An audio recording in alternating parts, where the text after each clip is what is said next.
વિદ્યાર્થી મિત્રો, વિજ્ઞાન અને ટેકનોલોજીમાં પ્રકરણ નંબર 4 છે. એના એમસીક્યુઝ આપણે ચેક કરીએ છીએ. અને એમસીક્યુ એક એવી બાબત છે કે જે તમને જો થિયરી આવડશે તો જ એમસીક્યુ આવડશે. એટલે પાઠ વાંચશો તો તમને ખ્યાલ આવશે. શરૂઆત કરીએ છીએ કે સૌથી પહેલો પ્રશ્ન આપણો એ છે કે પૃથ્વીનો પોપડો ખનિજ સ્વરૂપે કેટલા ટકા કાર્બન ધરાવે છે. કાર્બન અને તેના સંયોજનો છે. એટલે કાર્બન મહત્ત્વની વસ્તુ છે. તો કાર્બન એની સંજ્ઞા સી છે અને કાર્બનનો પરમાણુ ક્રમાંક કેટલો છે આપણને ખબર હોવો જોઈએ. કાર્બનનો પરમાણુ ક્રમાંક કેટલો છે? 6 છે. કાર્બનનો પરમાણુ ક્રમાંક કેટલો છે? 6 છે. તો એ પણ આપણને ખબર હોવી જોઈએ. તો પ્રશ્ન એ છે કે પૃથ્વીના પોપડામાં ખનિજ સ્વરૂપે કેટલા ટકા કાર્બન છે? તો એનો જવાબ છે 0.02%. કેટલો જવાબ છે? 0.02% કાર્બન છે. અને બીજું જે આપ્યું છે એ પણ તમે જરા જોઈ લો કે વાતાવરણમાં કાર્બન ડાયોક્સાઇડ જે છે એ કાર્બન ડાયોક્સાઇડ 0.03% છે. બે બાબતો તમે ધ્યાન રાખી લો. નંબર 1, પૃથ્વીના પોપડામાં કાર્બન કેટલા ટકા ધરાવે છે? તો એમાં જવાબ આવશે 0.02%. અને વાતાવરણમાં કાર્બન ડાયોક્સાઇડ કેટલો છે? તો જવાબ આવશે 0.03%. ત્યાર પછી નેક્સ્ટ જે ક્વેશ્ચન આપણો આવે છે કે ક્લોરોફોર્મનું સૂત્ર શું છે પહેલાં એ પણ યાદ રાખો. CHCl3 ક્લોરોફોર્મ અને એનું ગલનબિંદુ. હવે આ પ્રશ્ન ખૂબ અઘરો પ્રશ્ન કહેવાય. આ તમને કોષ્ટક 4.1 ટેબલ જે છે એ ટેબલ 4.1માં પાના નંબર 59 ઉપર તમને આપેલું છે. તો જરા જોજો તો તમને ખ્યાલ આવે કયા કયા અલગ અલગ તત્વો કયા કયા અલગ સંયોજનો આપેલા છે. તો એક તમને આપેલું છે CH3COOH એટલે આ જે છે એસિટિક એસિડ છે. પછી ક્લોરોફોર્મ આપ્યું છે, CHCl3 આપ્યું છે. પછી તમને આલ્કોહોલ એક આપ્યું છે CH3CH2OH આલ્કોહોલ આપેલું છે. અને CH4 એટલે મિથેન આપેલું છે. એના ગલનબિંદુઓ અને ઉત્કલન બિંદુઓ સાથે આપેલા છે. કોઈ પણ પ્રશ્ન પૂછી શકાય.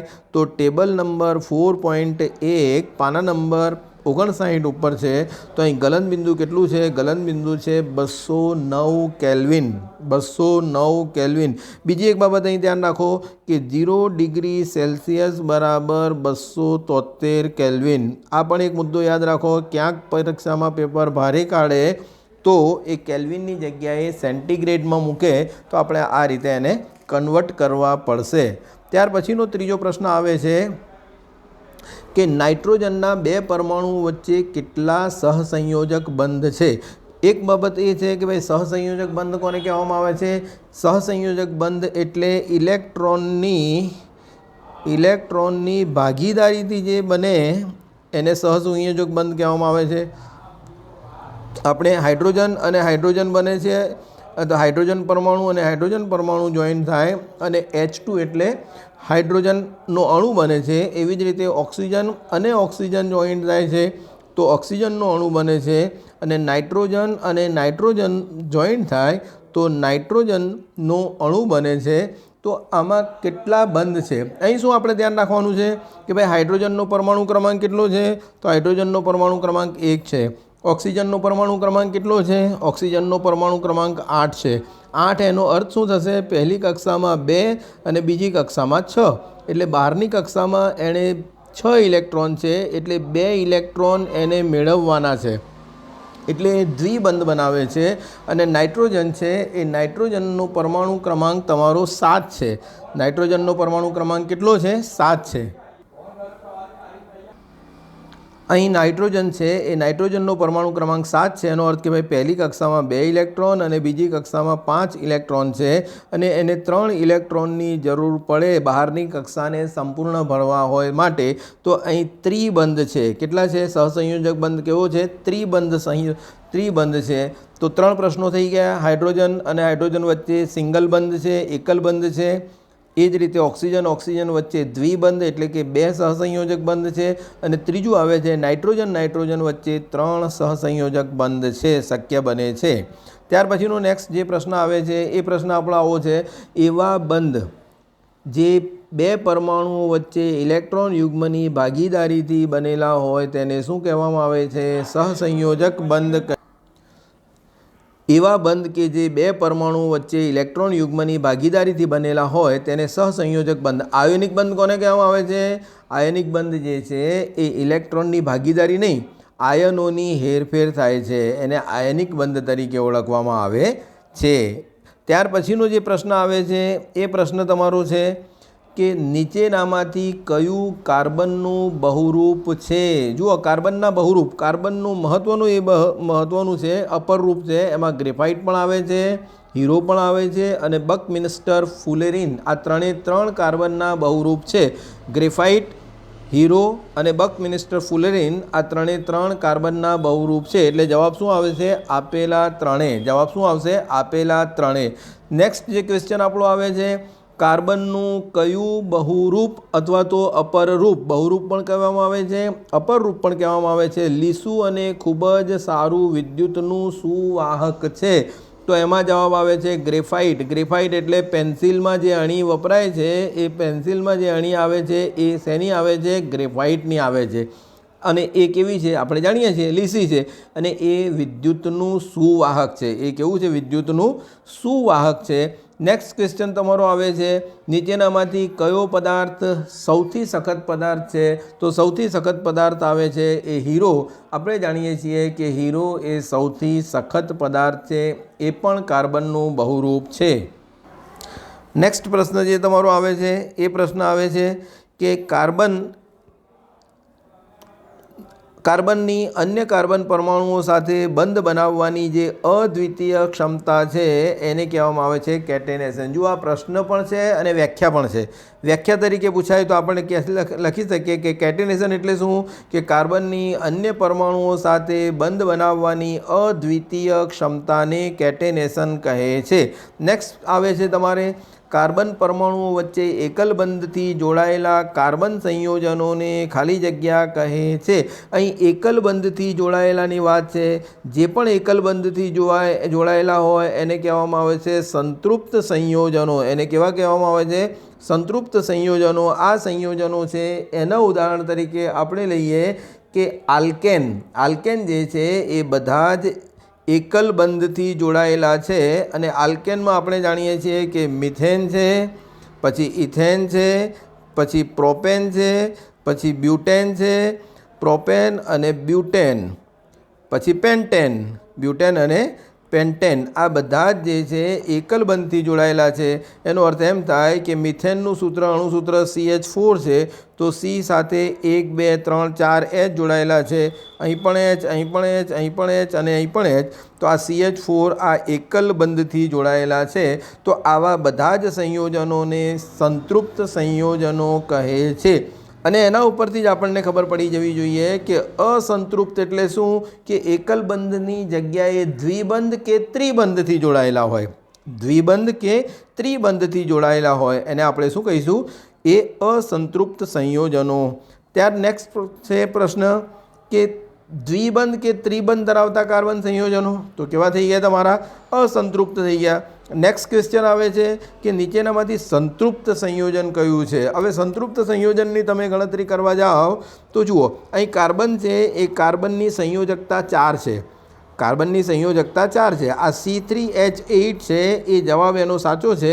અહીં C2H4 લખ્યું છે તો H4 તમે લખો તો આ જોવા જશો તો કે ભાઈ H4 એટલે અહીં H આવશે, અહીં H આવશે, અહીં H આવશે, અહીં H આવશે અને આ બંને એટલે કાર્બન 1 2 3 અને 4, 1 2 3 અને 4. એવી જ રીતે અહીંથી 1 2 3 અને 4, આ 1 2 3 અને 4. તો આ જે છે એ દ્વિબંધ આવ્યો, માટે આ સંતૃપ્ત નથી, અસંતૃપ્ત છે. સેમ C2H2 પણ અને C3H6 પણ અસંતૃપ્ત સંયોજન છે. સંતૃપ્ત સંયોજન આ રહ્યું C3H8 એટલે CCC, આ 3 થયા અને અહીં 3, અહીં 2, અહીં 3. અહીં તમે જોશો કે આ H H H H H H H H બધી જ બાજુ એકલ બંધ છે. તો C3H8 3 2 5 6 7 8 એટલે આ કેવું સંયોજન થયું? સંતૃપ્ત સંયોજન થયું. નેક્સ્ટ ક્વેશ્ચન આપણો આવે છે કે અસંતૃપ્ત સંયોજન કયું છે? જુઓ અહીં અસંતૃપ્ત સંયોજન જુઓ C2H6 છે, C3H8 અને C2H4 છે. તો આ બધામાં તમે CH4 છે તો બધામાંથી કયો જવાબ તમારો અસંતૃપ્ત સંયોજનનો છે? તો કાર્બનમાં આલ્કેન છે મિત્રો, આ ધ્યાન રાખજો, આલ્કેન છે સંતૃપ્ત સંયોજન છે. કેવું છે? સંતૃપ્ત સંયોજન છે. અને એનું જે સૂત્ર છે, આલ્કેનનું સૂત્ર કયું છે?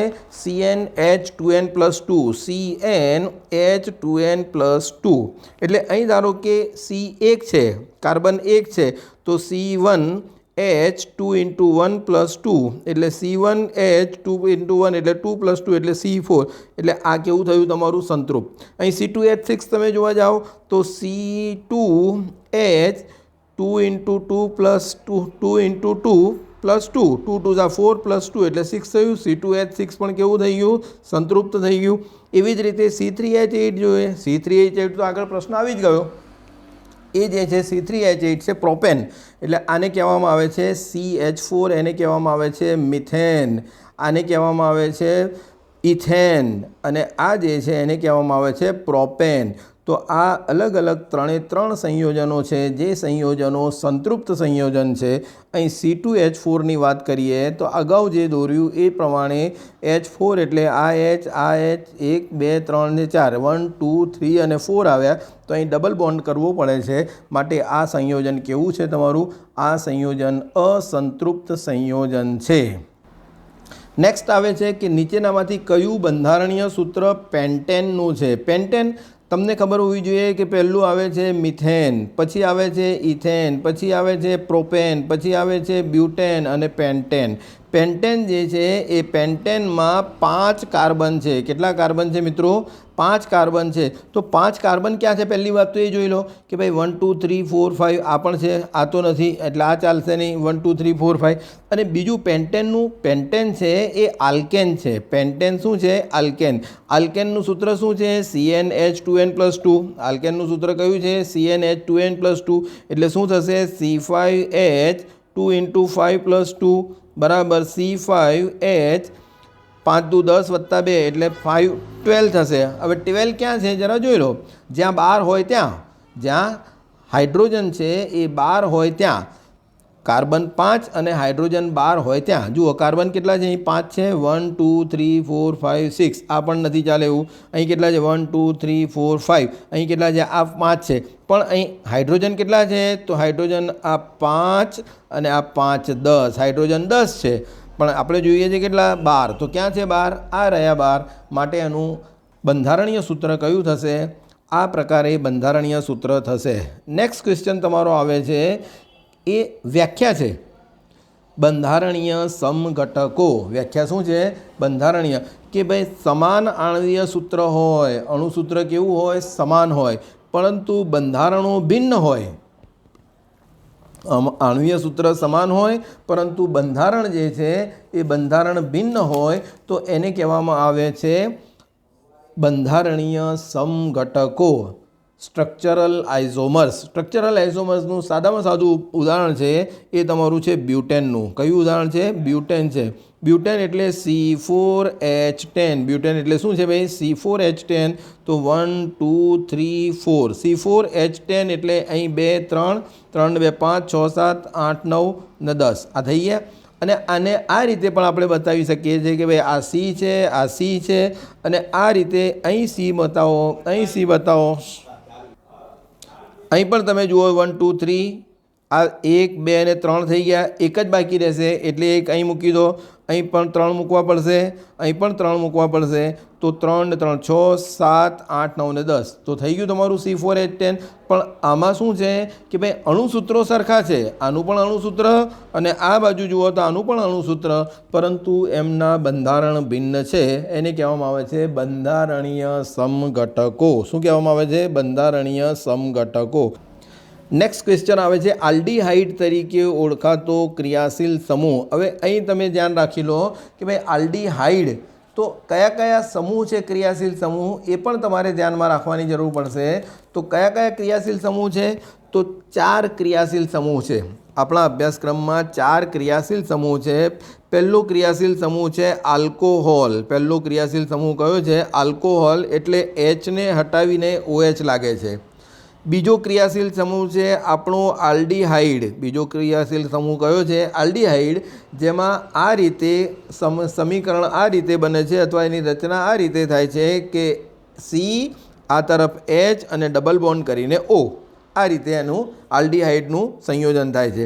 ત્યાર પછી કીટોન છે ક્રિયાશીલ સમૂહ. કીટોનમાં પણ આ રીતે આ જુઓ OH છે, અહીં પણ OH છે, અહીં O અને પછી OH. ફરીથી આ બાજુ જુઓ તો અહીં પણ શું લાગશે? કીટોનમાં 1 2 C અને આ રીતે O. એટલે આ કીટોન લાગે છે. કીટોન એટલે કીટન, બિલાડીનું બચ્ચું જેવી રીતે મૂછ બતાવે છે તે રીતે મૂછ બતાવીને આ રીતે બનાવો તો તમને ખબર પડે કે ભાઈ આ કીટોન છે. અને કાર્બોક્સિલિક એસિડ છે તો કાર્બોક્સિલિક એસિડમાં આ રીતે ઓક્સિજન અને અહીં OH લાગે છે તો આ કાર્બોક્સિલિક એસિડ માટેનું છે.